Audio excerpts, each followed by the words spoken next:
Hello friends, chase the goal के इस online platform पे आपका स्वागत है। हम आज डिस्कस करने वाले हैं भूकंप के बारे में। जैसा कि आपने थंबनेल देख ही लिया होगा कि भूकंप क्या होता है, भूकंप क्यों आता है और इस भूकंप को मापने के लिए हम किस स्केल का यूज करते हैं, इन सभी को आज हम डिटेल से डिस्कस करने वाले हैं। तो हमारे पास सबसे पहला क्वेश्चन यही आता है कि भूकंप, हम सुनते हैं कि भी गुजरात के अंदर भूकंप आया या वहां पर भूकंप आया, तो ये भूकंप बार बार क्यों आते रहते हैं? ऐसा क्या होता है जिसके कारण से भूकंप की उत्पत्ति होती है और हमें ऐसे विनाशकारी प्रभाव देखने को मिलते हैं? तो अगर हमें भूकंप को डिफाइन करना हो तो हम भूकंप को डिफाइन कैसे करेंगे? हम एक सिंपल लैंग्वेज में बोल देंगे कि पृथ्वी के अंदर जो आंतरिक हलचलें होती हैं, उन आंतरिक हलचलों के कारण से भूपटल के ऊपर जो विनाशकारी प्रभाव, अगर अधिक तीव्रता का भूकंप आया तो, या कम तीव्रता का भूकंप आने पर जो हमें भूपटल पर हलचल देखने को मिलती है, आंतरिक भूगर्भ के अंदर होने वाली हलचलों के कारण से क्या कहलाता है? भूकंप कहलाता है। क्या कहेंगे कि भूपटल के अंदर या पृथ्वी के अंदर जो आंतरिक हलचलें होती हैं या पृथ्वी के आंतरिक एवं बाह्य कारणों के कारण से जो अव्यवस्था उत्पन्न होती है, उस अव्यवस्था के कारण से उत्पन्न जो कंपन है, उस कंपन को ही हम क्या बोलते हैं? भूकंप के नाम से जानते हैं। तो क्या है भूकंप? भूकंप है आंतरिक हलचलों के कारण से उत्पन्न अव्यवस्था। ठीक है, आंतरिक हलचलों के कारण से पृथ्वी के भूगर्भ के अंदर जो आंतरिक हलचलें हो रही हैं, उनके कारण से भूपटल पर जो अव्यवस्था उत्पन्न हुई है कंपन तरंगों के कारण से, उसको हम क्या बोलते हैं? उसको हम दोस्तों भूकंप के नाम से जानते हैं। अच्छा, भूकंप आता है तो इस भूकंप के आने पर कई प्रकार की तरंगें उत्पन्न होती हैं। जैसे प्राथमिक तरंगे होती हैं, जैसे द्वितीयक तरंगे होती हैं। अच्छा, भूकंप का हम पढ़ते हैं, कई बार हम सुनते हैं कि उस भूकंप का उत्पत्ति केंद्र जो था वो पृथ्वी की सतह से 20 किलोमीटर नीचे था, पृथ्वी की सतह से 50 किलोमीटर नीचे। तो ये सारी की सारी परिघटनाएं क्या होती हैं? तो हम इनको डिटेल में डिस्कस करते हैं कि सारी की सारी परिघटनाएं क्या होती हैं। इनको जानने के लिए पहले हमें एक डायग्राम की सहायता लेनी पड़ेगी ताकि आपको क्या हो, उस भूकंप को समझने में आसानी हो। तो एक डायग्राम ड्रॉ कर लेते हैं बच्चों यहां पर।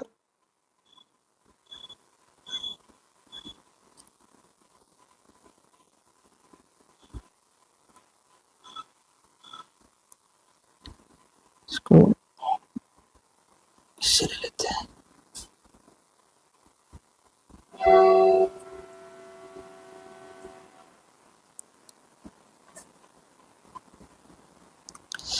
जिस जगह पर भूकंप की उत्पत्ति होती है उस बिंदु को क्या बोलते हैं? उस बिंदु को, ये बिंदु आपको दिख रहा है, तो उस बिंदु को हम भूकंप मूल या उत्पत्ति केंद्र के नाम से जानते हैं। तो यहां से भूकंप की उत्पत्ति हुई है, इसलिए इसको हम क्या बोलेंगे? भूकंप मूल या उत्पत्ति केंद्र बोलेंगे।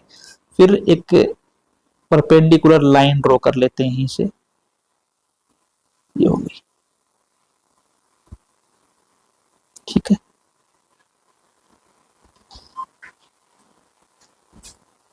अब यहां से तरंगे उत्पन्न होंगी।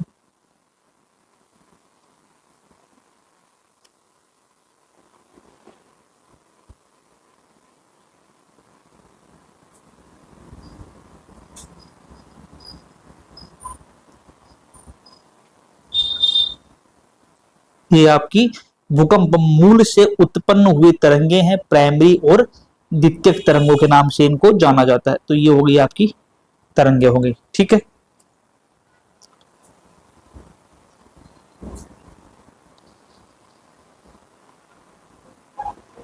ये पॉइंट हो गया एक, और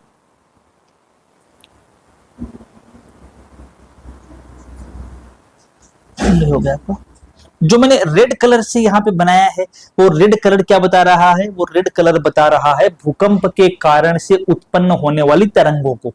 रेड कलर किसको बता रहा है? रेड कलर भूकंप के कारण से उत्पन्न होने वाली तरंगों को यहाँ पर बता रहा है। ठीक है, पूरा डिटेल से डिस्कस करेंगे इसको अच्छे से। ये हमने क्या कर दिया, ये हमने बताया ना कि भूकंप कितनी गहराई पे आया है, क्यों आया है, तो वो हम गहराई बता रहे हैं। ये हमारी सरफेस हो गई 0 किलोमीटर की डिस्टेंस पे, ये हमारा 50 किलोमीटर की डिस्टेंस हो गया, ये हमारा 250 किलोमीटर की डिस्टेंस हो गई, और ये फाइनली हमारा 750 किलोमीटर की डिस्टेंस हमने ले ली। ठीक है, नंबर भी दे देते हैं इसको।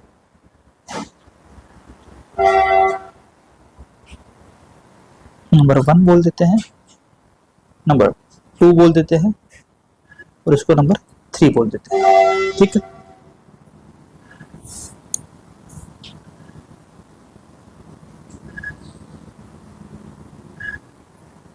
ठीक है बच्चों, अब आप यहां पे देखोगे, मैंने भी क्या कहा था कि भूकंप जो है हम कई बार सुनते हैं कि भूकंप जो है वो कई बार ऐसा पेपर में पढ़ते हैं कि ये इस भूकंप की उत्पत्ति का केंद्र जो था वो पृथ्वी की सतह से 50 किलोमीटर नीचे था। इस भूकंप की उत्पत्ति का जो केंद्र था वो पृथ्वी की सतह से 250 किलोमीटर नीचे था, हमने कई बार सुना है। तो सबसे इंपॉर्टेंट बात जो यहां पर आती है वो यह आती है कि जिस बिंदु से भूकंप की, जिस जगह से भूकंप की उत्पत्ति होती है, उस भूकंप की उत्पत्ति वाली जगह को क्या बोलते हैं? उस भूकंप की उत्पत्ति वाली जगह को हम भूकंप मूल बोलते हैं। उसको क्या बोलते हैं? भूकंप मूल, या उसे उत्पत्ति केंद्र के नाम से जाना जाता है। क्या होता है भूकंप मूल? भूकंप मूल का मतलब होता है कि वह बिंदु जहां से भूकंप की उत्पत्ति हुई है उस बिंदु को भूकंप मूल या उत्पत्ति केंद्र के नाम से जाना जाता है। किसकी उत्पत्ति हो रही है? भूकंप की उत्पत्ति हो रही है। इंग्लिश में क्या बोलते हैं इसको? इसको इंग्लिश में फोकस बोलते हैं। क्लियर है इतना बच्चों? ठीक है, हमने क्या समझ लिया? हमने ये समझ लिया कि भूकंप जिस बिंदु से उत्पन्न हो रहा है भूपटल की सतह के नीचे, उस बिंदु को भूकंप मूल या उत्पत्ति केंद्र के नाम से जानते हैं। अब जब भूकंप उत्पन्न होगा तो भूकंप के उत्पन्न होने के कारण से भूकंप मूल से ऊपर की ओर तरंगे निकलती हैं। भूकंप के उत्पन्न होने के बाद जो भूकंप मूल वाला पोर्शन है, ये वाला पोर्शन, यहां से क्या होंगे? यहां से ऊपर की ओर तरंगे निकलती हैं। कुछ तरंगे प्राइमरी होती हैं, प्राथमिक कहलाती हैं, कुछ तरंगे द्वितीय होती हैं, सेकेंडरी कहलाती हैं, और कुछ तरंगे जो हैं वो भूकंप मूल से लंबवत डायरेक्टली भूपटल पे पहुंच जाती हैं। तो भूकंप मूल से लंबवत जो तरंगे हमारे भूपटल पे पहुंचती हैं, जिस जगह पहुंचती हैं, उस जगह को क्या बोलते हैं? अधिकेंद्र बोलते हैं। तो ये वाला पॉइंट, ये वाली जो तरंगे ऊपर की ओर जा रही हैं, ये जो तरंगे जा रही हैं डायरेक्टली परपेंडिकुलर जा रही है ना ये तरंगे, तो वह तरंगे जो डायरेक्टली परपेंडिकुलर जा रही हैं, लंबवत जा रही हैं भूकंप मूल से हमारे भूपटल की ओर, तो इस बिंदु को जहां पर वो आके टकराएंगी वो बिंदु क्या कहलाएगा? ये वाला बिंदु क्या कहलाएगा? इस बिंदु को हम बोलेंगे अधिकेंद्र। अधिकेंद्र के नाम से जाना जाएगा, या इसको क्या बोलते हैं? एपी सेंटर बोलते हैं। क्लियर है बच्चों इतना? क्या होता है एपिसेंटर? भूकंप मूल से उत्पन्न तरंगें जो लंबवत भूकंप मूल से होती हुई हमारे धरातल पे, हमारे भूपटल सतह पर पहुंच रही हैं, और जिस जगह पहुंच रही हैं उस जगह को हम क्या बोलते हैं? एपिसेंटर या अधिकेंद्र के नाम से जानते हैं। जो एपिसेंटर होता है, अधिकेंद्र होता है, वहां पर भूकंप की तीव्रता जो है वो क्या होती है? सर्वाधिक होती है। ठीक है, इसके अलावा कुछ हमने और भी यहां पर तरंगे दिखाई, जैसे आप देख सकते हो कि इस तरंग को मैं प्राइमरी तरंग बोलता हूं। प्राइमरी तरंग को पी से डिनोट कर देते हैं। ये वाली तरंग क्या होगी? ये भी प्राइमरी तरंग पी से डिनोट करते हैं। ये वाली तरंग कौन सी होगी? ये वाली तरंग आपकी सेकेंडरी तरंग है, एस से डिनोट करते हैं। ये वाली तरंग कौन सी है? सॉरी माफ कीजिएगा, ये वाली तरंग कौन सी है? सेकेंडरी तरंग, इसको भी एस से डिनोट कर देते हैं। और आपको धरातल के ऊपर भी कुछ तरंगे दिख रही हैं, तो ये इन तरंगों क्या बोलते हैं? इन तरंगों को हम एल तरंगे बोल देते हैं। ठीक है, तो हो क्या रहा है कि एक तरंग तो वह थी जो भूकंप मूल से डायरेक्टली पहुंच गई सतह के ऊपर लंबवत, जिसको हमने, उस पॉइंट को हमने क्या नाम दे दिया? अधिकेंद्र नाम दे दिया। और अधिकेंद्र पर जो विनाशात्मक प्रभाव दिखेगा भूकंप की तीव्रता का, वो सर्वाधिक हमें नजर आएगा। दूसरी तरंग कौन सी आती है? दूसरी तरंग जो हमारी यहां पर आती है वो आती है आपकी प्राइमरी तरंग, और एक तरंग आती है आपकी सेकेंडरी तरंग, द्वितीय तरंग। तो प्राइमरी तरंग या प्राथमिक तरंगे क्या होती हैं? प्राथमिक तरंगे और द्वितीय तरंगे ये वह तरंगे हैं जिनकी उत्पत्ति तो भूकंप मूल से हो रही है। जो फोकस है, जो उत्पत्ति केंद्र है, वहां से इन तरंगों की उत्पत्ति तो हो रही है, लेकिन उत्पत्ति के बाद में ये तरंगे जो है वो एपी सेंटर की विपरीत दिशा में जाकर के धरातल पर पहुंचती हैं। हमारे भूगर्भ के अंदर से होती हुई आएंगी, और भूगर्भ के अंदर से होती हुई आकर के कहां पहुंचेंगी? ये पहुंचेंगी एपी सेंटर के अपोजिट डायरेक्शन में। जैसे आपकी ये वाली तरंग जा रही है, ये तरंगे कहाँ जा रही हैं, ये वाली तरंगे ऊपर की ओर जा तो रही हैं, लेकिन ये एपी सेंटर जो है, जो हमारा अधिक केंद्र है, उस अधिक केंद्र की विपरीत दिशा में क्या कर रही है, जा रही है, और विपरीत दिशा में जाकर के हमारी सरफेस से टकरा रही हैं। तो इन तरंगों को क्रमशः प्राथमिक और द्वितीयक तरंगों के नाम से जाना जाता है। और जब ये तरंगे जाकर के कहां टकराती हैं, जो हमारी प्राइमरी तरंगे होती हैं, जैसे पहले हमारी कौन सी तरंग की बात कर लेते हैं, हम प्राइमरी तरंग की बात कर लेते हैं, प्राइमरी वेव, यानी कि प्राथमिक तरंग। क्या होती है प्राथमिक तरंग, आपको देख पा रहे हो, ये जो P है, इस P को हमने क्या नाम दिया है, इस P को हमने प्राथमिक तरंग का नाम दिया है। ठीक है, क्या है प्राइमरी तरंग, जो प्राथमिक तरंगे होती हैं, इसकी खास बात क्या होती है, पहली बात तो ये कैसी तरंगे होती हैं, सबसे इंपॉर्टेंट बात क्या है, सबसे इंपॉर्टेंट बात, ये तरंगे जो होती हैं वो अनुदैर्ध्य तरंगे होती हैं, यानी कि लॉन्गिट्यूडनल वेव्स होती हैं, अनुदैर्ध्य तरंग का उदाहरण है, नंबर 1 पॉइंट। दूसरी बात, सर्वप्रथम उत्पन्न हो रही हैं, इसी कारण से प्राइमरी तरंग बोला गया। तो सर्वप्रथम उत्पन्न होती हैं, सर्वप्रथम उत्पन्न होती है। और सबसे इंपॉर्टेंट बात क्या होती है कि सभी प्रकार के माध्यम के अंदर ये गमन कर सकती हैं, सभी माध्यम में क्या कर सकती हैं, ये सभी माध्यम में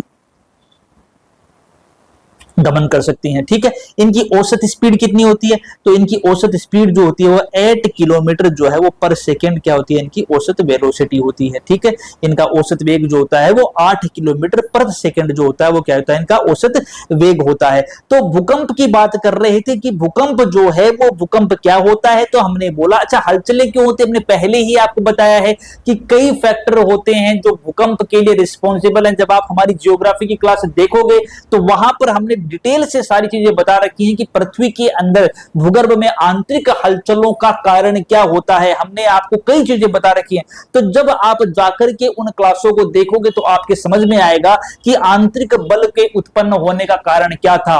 जो बाह्य बल उत्पन्न होते हैं, उन बाह्य बलों के द्वारा हमारी धरातलीय जो संरचनाएं होती हैं उनमें क्या परिवर्तन होता है, आंतरिक बलों के कारण से जो हमारी धरातल होती है उस धरातल पर वो साथ ही साथ हमारी भूगर्भ के अंदर क्या क्या चेंजेस देखने को मिलते हैं वो हमने डिटेल से करा रखा है। तो जब आप जाकर के देखोगे तो आपको समझने में आसानी होगी। फिलहाल के लिए इतना जान लो कि आंतरिक भूगर्भ के अंदर, हमारे भूगर्भ के अंदर आंतरिक हलचलों के प्रभाव के कारण से जो कंडीशन उत्पन्न हुई धरातलीय सतह पर भूकंप के नाम से जानी गई।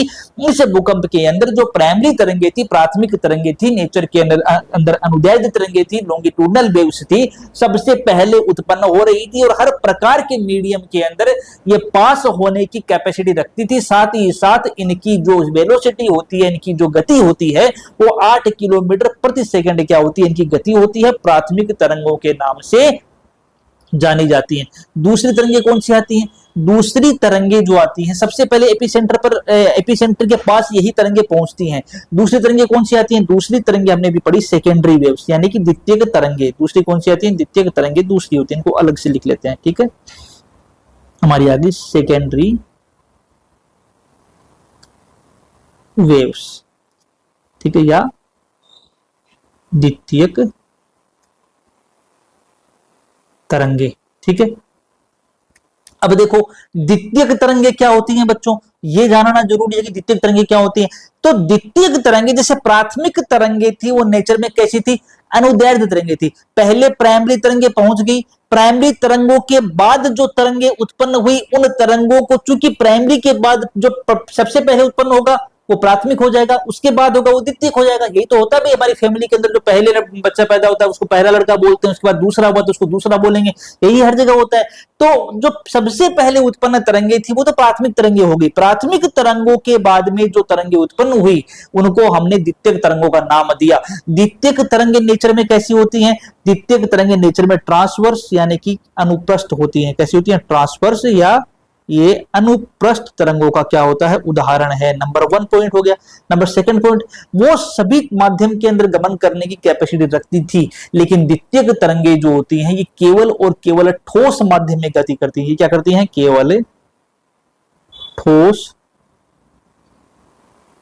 माध्यम में गति करती है, केवल और केवल ठोस माध्यम जो है उस ठोस माध्यम में ही गति कर सकती हैं। Number 2 point. Number 3rd point क्या आएगा, इनकी गति कितनी होती है, तो इनकी जो औसत वेलोसिटी होती है वो होती है 3.5 से लेकर के 4.5 किलोमीटर पर सेकेंड। ये क्या होती है, ये इनकी औसत वेलोसिटी, इनका औसत वेग होता है। क्या क्या बताया, एक अनुप्रस्थ तरंग का उदाहरण है, पहली बात। नंबर दूसरी बात, प्राथमिक तरंगों के बाद उत्पन्न होती है, इसलिए सेकेंडरी वेव्स बोला जाता है। नंबर तीसरी बात, केवल ठोस माध्यम में संचरण करती हैं, तरल माध्यम के अंदर संचरण नहीं कर पाती हैं, और इनकी औसत वेलोसिटी कितनी होती है, 3.5 से लेकर के 4.5 किलोमीटर पर सेकंड क्या होती है, इनकी औसत वेलोसिटी होती है। जो तीसरी टाइप की तरंगे हमारे पास आती हैं वो कौन सी होती है, जिनको हम एल तरंगे लिखा है ना, इनको एक नाम और देते हैं, इनको हम धरातलीय तरंगे भी कहते हैं। इनको क्या बोलते हैं, धरातलीय तरंग के नाम से भी जाना जाता है। जो एल तरंगे हैं, ब्रैकेट में एल तरंगे भी लिख सकते हो, एल तरंग, ठीक है। तो इनको कौन सी तरंगों के नाम से जान सकते हैं, इनको हम धरातलीय तरंगों के नाम से भी जान सकते हैं बच्चों, ठीक है। क्या हुआ कि हमारे एपी सेंटर पर लॉन्गिट्यूडनल वेव्स के पहुंचने के कारण से, हमारी प्राइमरी वेव के पहुंचने के कारण से और सेकेंडरी वेव के पहुंचने के कारण से, जब ये तीनों की तीनों तरंगे हमारे भूपटल पर टकराई, तो भूपटल पर टकराने के कारण से भूपटल पर जो तरंगे उत्पन्न हुई, उन तरंगों को धरातलीय तरंग कहा गया, या इनको लंबी तरंग के नाम से भी जाना जाता है, या इनको एल तरंगों के नाम से भी जाना जाता है। ये तरंगे जो होती हैं, जब भूपटल पर टकरा करके धरातलीय तरंगे उत्पन्न करती हैं, तो विनाशकारी प्रभाव जो भूकंप का हमें देखने को मिलता है वो इन धरातलीय तरंगों के कारण से ही देखने को मिलता है। अगर हम एग्जांपल की बात करें कि धरातलीय तरंगों के उदाहरण कौन कौन से होते हैं, तो धरातलीय तरंगों के उदाहरण हम देख सकते हैं, दो इंपॉर्टेंट उदाहरण याद रखना। एक तो होती है आपकी लव तरंग और एक होती है आपकी रैले तरंग। ये दो क्या हैं, ये दो हमारी धरातलीय तरंगों के महत्वपूर्ण उदाहरण होते हैं। क्लियर है इतना बच्चों, क्या क्या डिस्कस किया हमने, क्या होता है पहली बात, ठीक है, कौन कौन सी तरंगे उत्पन्न होती हैं, दूसरी बात एपी सेंटर क्या होता है उसकी बातें कर ली हमने, प्राइमरी और सेकेंडरी तरंगों की बातें कर ली। अब हमारे सामने जो पॉइंट आता है वो कौन सा आता है, वो आता है, देखो आप यहां समझ लो पहले, जो महत्वपूर्ण पॉइंट क्या है, महत्वपूर्ण पॉइंट यहां पर समझने के लिए ये है आपके पास में कि अब हम ये डिस्कस कर लेते हैं कि जो गहराई है उस गहराई के बेसिस पे कैसे भूकंप को डिवाइड किया जाता है। गहराई का मतलब कि गहराई कम गहरा भूकंप है या अधिक गहरा भूकंप है, या भूकंप की एक्चुअल गहराई क्या है, ठीक है। तो आप यहां से देख सकते हो, ठीक है, हम कलर दूसरा ले लेते हैं, ठीक है। आप यहां पर देख सकते हो कि मैंने यहां पर 3 पॉइंट लिखे हैं, नंबर 1 पॉइंट, नंबर 2 पॉइंट और नंबर 3 पॉइंट। नंबर 1 पॉइंट की सबसे पहले बात करते हैं। जो नंबर 1 पॉइंट है ये हमें क्या बता रहा है, ये हमें बता रहा है कम गहरा भूकंप, यानी कि ऐसा भूकंप जो मूल सतह से 50 किलोमीटर तक की गहराई पर स्थित हो। जब क्या होता है, जब भूकंप मूल जो होता है या भूकंप का उत्पत्ति केंद्र जो होता है वो भूकंप की सरफेस से 50 किलोमीटर की गहराई पर होता है, तो इस प्रकार के भूकंप को कम गहरा भूकंप कहते हैं। क्या कहलाता है ऐसा भूकंप, ऐसा भूकंप कम गहरा भूकंप के नाम से जाना जाता है। अच्छा ये बताओ विनाशकारी प्रभाव किसका अधिक होगा, जो अधिक गहरा होगा उसका या जो कम गहरा होगा उसका। नेचुरल सी बात है, जब भूकंप मूल कम गहरा होगा तो अधिक तीव्रता की तरंगे जो है वो भूपटल से आकर टकराएंगी और अधिक तीव्रता की धरातलीय तरंगे उत्पन्न होंगी, जिसके कारण से विनाशकारी प्रभाव ज्यादा देखने को मिलेगा। तो हमारा पहला भूकंप कौन सा है, पहला जो हमारा पॉइंट आया था वो आया था कम गहरा भूकंप। कम गहरा भूकंप क्या होता है, कम गहरा भूकंप, तो कम गहरा भूकंप का मतलब हमने क्या बताया, कम गहरा भूकंप का मतलब हमने बताया कि जब जो भूकंप की डेप्थ होती है वो 0 से 50 किलोमीटर के अंदर अंदर होती है, तो इस प्रकार के भूकंप को कम गहरा भूकंप के नाम से जाना जाता है। लेकिन यह जो कम गहरा भूकंप है ये क्या होता है, ये सर्वाधिक विनाशकारी होता है। क्लियर है बच्चों इतना, सबसे अधिक विनाशकारी कौन सा होता है, ये कम गहरा भूकंप सर्वाधिक विनाशकारी होता है। कई बार तो ऐसा होता है कि भूकंप का जो मूल होता है वो लगभग 15 किलोमीटर की गहराई पर ही हो जाता है, और जब 15 किलोमीटर की गहराई पर भूकंप का मूल होगा तो आप सोच सकते हो कि कितना ज्यादा उससे विनाश होगा। दूसरा क्या है, दूसरा जो पॉइंट हमारे पास आता है वो आता है मध्यम गहरा भूकंप। मध्यम गहरा भूकंप का मतलब क्या, अभी समझाते हैं। मध्यम गहरा भूकंप। ये जो हमारी क्लास है ये सबके लिए इंपॉर्टेंट है, चाहे कोई तैयारी कर रहा हो उसके लिए भी और जो तैयारी नहीं कर रहा है उसके लिए भी, सबके लिए ये क्लास क्या है, इंपॉर्टेंट है। तो आप आसानी से समझ सकते हो भूकंप के बारे में। ये जो आपको मैंने पॉइंट नंबर 2 लिखा है ये कम गहरा भूकंप बता रहा है। जब भूकंप मूल जो है वो 50 किलोमीटर से लेकर के 250 किलोमीटर की गहराई के अंदर होता है, तो उस प्रकार के भूकंप को हम क्या बोलते हैं, उस प्रकार के भूकंप को हम मध्यम गहरा भूकंप बोलते हैं। यह भूकंप हम महसूस तो करते हैं लेकिन सामान्यतया इनके विनाशकारी प्रभाव नहीं होते हैं। ठीक है, तो क्या बोलेंगे हम यहां पर, जब भूकंप का जो मूल होता है वो 50 से लेकर के 250 किलोमीटर की गहराई पर हो तो इस प्रकार के भूकंप को कम मध्यम गहरा भूकंप बोलते हैं। इनके विनाशकारी प्रभाव तो होते हैं लेकिन विनाशकारी प्रभाव क्या होते हैं, इनके कम होते हैं, विनाशकारी प्रभाव कम होते हैं। क्लियर है बच्चों इतना। और सबसे इंपॉर्टेंट जो तीसरा भूकंप हमारे पास और बच गया वो कौन सा बच गया, इंपॉर्टेंट सारे ही हैं, तीसरा बच गया वो क्या है, वो है गहरा भूकंप। इसको एक नाम और देते हैं, इसे प्लूटोनिक भूकंप के नाम से भी जाना जाता है। जब भूकंप मूल जो है वो 250 किलोमीटर से लेकर के 750 किलोमीटर तक की गहराई पे होता है तो इस प्रकार के भूकंप को हम क्या बोलते हैं, इस प्रकार के भूकंप को हम गहरा भूकंप या प्लूटोनिक भूकंप के नाम से जानते हैं। तो तीसरा भूकंप कौन सा आ गया हमारे पास, तीसरा जो हमारे पास भूकंप आया वो आया गहरा भूकंप, गहरा भूकंप या प्लूटोनिक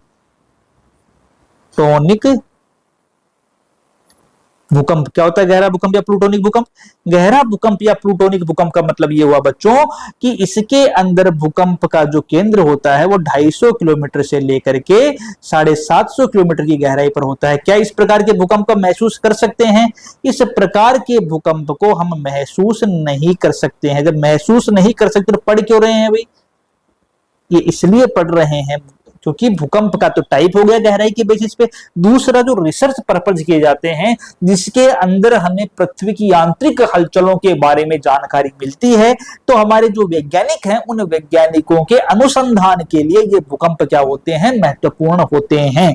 तो इस प्रकार से गहराई के आधार पर भूकंप जो होते हैं वो 3 प्रकार के हो गए, कम गहरा भूकंप, मध्यम गहरा भूकंप और गहरा भूकंप या प्लूटोनिक भूकंप के नाम से जाना जाता है। फिर आता है मापन कि भाई आप भूकंप जो है इस भूकंप को कैसे मेजर करेंगे। तो आप देखते ही हो कि हम कई बार बोलते हैं कि रिक्टर स्केल पे भूकंप इतना आया, इसलिए इस स्केल पे भूकंप इतना आया। तो भूकंप का जो मापन है, भूकंप का मापन, भूकंप का मापन करने के लिए हम मोस्टली 2 स्केल काम में लेते हैं। कौन कौन से स्केल काम में लेंगे, भूकंप का मापन करने के जो हम स्केल काम में लेते हैं, पहली तो हमारे पास आती है रिक्टर स्केल, रिक्टर स्केल, और दूसरी जो हम स्केल काम में लेते हैं उसका नाम है संशोधित मार्केली स्केल। तो भूकंप को मापन करने के लिए, भूकंप का मेजरमेंट करने के लिए हम 2 स्केल मोस्टली काम में लेते हैं, रिक्टर स्केल काम में लेते हैं और दूसरी हम क्या काम में लेते हैं, संशोधित मार्केली स्केल काम में लेते हैं। ठीक है, जो रिक्टर स्केल है, अब आपके सवाल उठेगा मन के अंदर कि वहां तो सर रिक्टर स्केल लिखा हुआ, तो फिर रिक्टर स्केल क्या है भाई, इस रिक्टर स्केल का ही दूसरा नाम जो है वो रेक्टर स्केल है। क्लियर है, क्या मेजर करेगी ये भूकंप का परिमाण मेजर करती है। किसको मेजर करती है, परिमाण का मेजरमेंट करती है। अब सवाल फिर खड़ा हो गया, ये परिमाण क्या चीज होती है, एम्पलीट्यूड क्या होता है भाई। एम्पलीट्यूड का मतलब है कि किसी भूकंप के द्वारा कितनी ऊर्जा उत्पन्न की गई है। जो कुछ होता है ऊर्जा ही तो होती है भाई। होता क्या, जब भूकंप आएगा तो स्टैटिक एनर्जी आपकी काइनेटिक एनर्जी में कन्वर्ट हो गई और उस काइनेटिक एनर्जी ने क्या किया, हर चीज के अंदर क्या कर दिया, मोशन कर दिया, जिसको हमने भूकंप बोला। तो भूकंप के अंदर जो ऊर्जा बनती है, जो उत्पन्न ऊर्जा है, उस उत्पन्न होने वाली ऊर्जा की संपूर्ण मात्रा का मेजरमेंट जिस स्केल के अंदर करते हैं उस स्केल को हम रिक्टर स्केल या रिएक्टर स्केल के नाम से जानते हैं। ठीक है, ये क्या करता है, ये मेजरमेंट करने का काम करता है ऊर्जा का। ठीक है, कौन सी स्केल पे? रिएक्टर स्केल के ऊपर। क्लियर है इतना? तभी हम बोलते हैं इतने रिएक्टर का भूकंप आया, इतने रिएक्टर का भूकंप आया, मतलब वो क्या बता रहा है? तीव्रता बता रहा है। यह जो मेजरमेंट किया जाता है 1 से लेकर के 20 तक का पैमाना क्या होता है? इस स्केल के अंदर पाया जाता है। कितना? 1 से लेकर के 20 तक का पैमाना जो है वो इस स्केल के ऊपर होता है। क्लियर इतना? दूसरी हमारे पास स्केल आती है संशोधित मार्केली स्केल। संशोधित मार्केली स्केल क्या करती है? इसके अंदर पैमाना जो होता है वो रोमन अक्षरों में होता है। फर्स्ट से लेकर के 12th तक का क्या होता है? इसके अंदर रोमन अक्षरों में इस पर पैमाना अंकित होता है। पहली बात। दूसरी बात क्या करती है? यह जो है वो हमें भूकंप की तीव्रता बताती है। संशोधित मार्केली स्केल क्या बताती है? ये तीव्रता का मेजरमेंट करती है। ये भूकंप की तीव्रता जो है उस भूकंप की तीव्रता का मेजरमेंट करने का काम कौन सी स्केल करती है? संशोधित मार्केली स्केल करती है। यह हमें बताती है कि इस भूकंप का कितना विनाशकारी प्रभाव हुआ। उस विनाशकारी प्रभाव को बताने का काम कौन करता है? उस विनाशकारी प्रभाव को बताने का काम हमें संशोधित मार्केली स्केल के द्वारा पता चलता है। तो ये दो हमारी स्केल आ गई जो भूकंप के मेजरमेंट के अंदर हमारे काम में ली जाती है। तो इस प्रकार से हमने क्या देखा? इस प्रकार से हमने डिस्कस कर लिया कि जो भूकंप है ये भूकंप होता क्या है और इस भूकंप का मेजरमेंट हम कैसे कर सकते हैं। ठीक है बच्चों?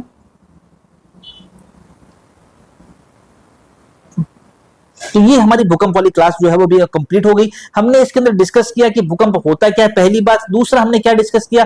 दूसरा हमने आपको बताया कि यह जो भूकंप है यह भूकंप किन कारणों से आता है और इन भूकंप के कारण से जो पृथ्वी की सतह पर हलचल हो रही है उस हलचल का मेजरमेंट जो है वो हम किसके द्वारा कर रहे हैं? वो हम जिन स्केल के द्वारा कर रहे हैं उसे रिक्टर स्केल और संशोधित मार्केली स्केल के नाम से जाना जाता है। इतना क्लियर है? तो ये हमारी आज का क्लास का जो टॉपिक था कि भूकंप क्या होता है, भूकंप में कैसी तरंगें उत्पन्न होती है। मेरे हिसाब से ये उन सभी बच्चों के समझ में आ गया जो तैयारी कर रहे हैं और ये उनके भी समझ में आ गया जो तैयारी नहीं कर रहे हैं लेकिन चीजों को जानने की जिजीविषा जिनके अंदर होती है वो कहीं ना कहीं से चीजों को सर्च कर ही लेते हैं और चीजों को सीख भी लेते हैं। तो मुझे लगता है कि इस वीडियो के माध्यम से हमने पढ़ने वाले बच्चों के साथ साथ उन सभी बंदों को भी टारगेट किया है, उन सभी बंदों को भी चीजें सिखा दी हैं जो चीजों को जानना चाहते हैं, जो ये जानना चाहते हैं कि भूकंप क्या होता है और क्यों आता है और किस प्रकार से स्केल जो है, चाहे रिएक्टर स्केल ले लो चाहे मार्केली स्केल ले लो, भूकंप का मेजरमेंट करने का काम करती है।